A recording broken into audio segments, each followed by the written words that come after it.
Nehemiah 9. Now on the 24th day of this month, the people of Israel were assembled with fasting and in sackcloth, and with earth on their heads. And the Israelites separated themselves from all foreigners, and stood and confessed their sins and the iniquities of their fathers.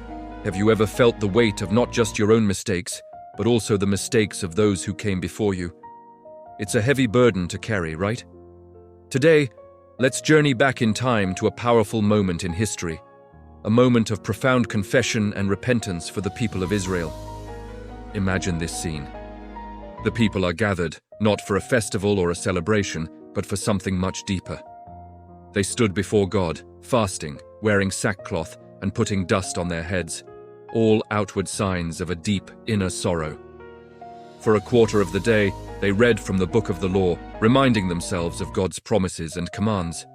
For another quarter of the day, they did something incredibly brave. They confessed.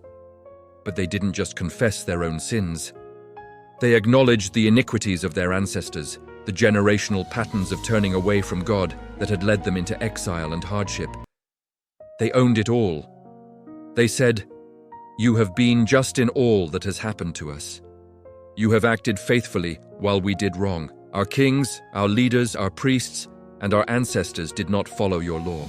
This wasn't about blaming their forefathers. It was about recognizing a shared story, a collective responsibility. They understood that the choices of the past echoed into their present. By confessing the sins of their fathers, they were breaking a cycle. They were saying, "This pattern stops with us, we choose a different path."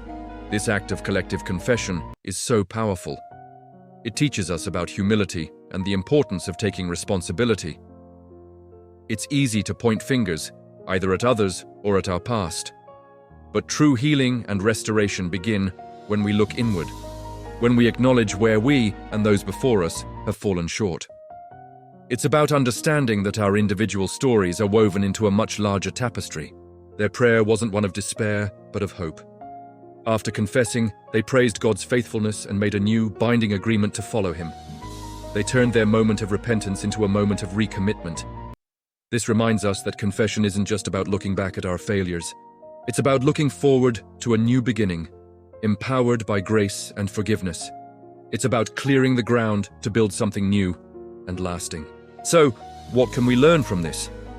Maybe it's about looking at our own lives, our own families, and our communities. Are there patterns that need to be acknowledged and broken? True freedom often starts with the courage to confess, to seek forgiveness, and to commit to a better way forward, not just for ourselves, but for the generations to come.